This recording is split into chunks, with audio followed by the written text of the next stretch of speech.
Today for Mousetrap Monday, we're going to cover a little bit of rat trap history, talking about these L-shaped, or they're also known as Tombstone style rat traps. Now these traps have an incredibly powerful spring built into them, and they're very effective at killing rats. These traps were developed in the 1880s in a pretty small geographic area centered around Lake Erie.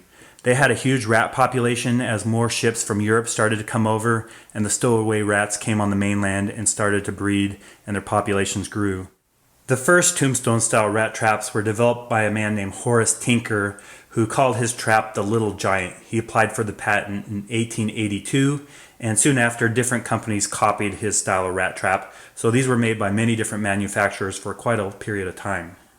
These two Tombstone-style rat traps aren't the Little Giant, but they're made by another company who produced these en masse. These were made for about 50 years, and they had different names, but all the same design. This one is known as the Erie, and this one as the Star.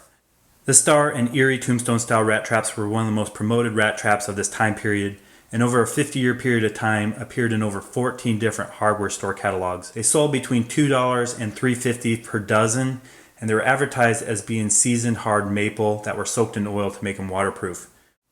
The way these traps work is you can see there's a little trigger here with a hook that comes through on the front, and then there's a heavy spring. So you pull the spring back and hook it on the little trigger hook right at the top.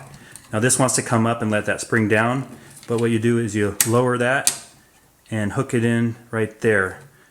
And what happens is the rat would come along to get that bait in that hole, lift up that trigger, and it's caught, and that comes down with so much force it instantly breaks their neck and they die very quickly. The label on the back of this trap shows 3 different rats getting killed at once.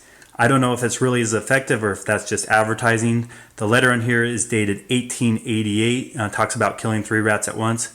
The only way to know if this rat trap is really that effective is we're going to set this up in the barn with motion cameras. There's a bunch of rats out there, so we're going to go kill them with this trap that's over 129 years old and see if it's as effective as they say it is.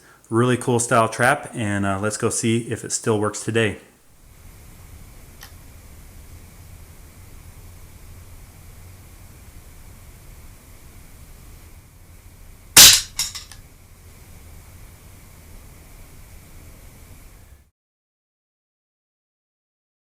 This Tombstone style of rat trap's 129 years old and it still works great. The second that rat came in to get the bait, it set off the trigger and this kill bar came down and broke its neck and it died very quickly. I can see why this style was used for so many years and copied by so many different companies.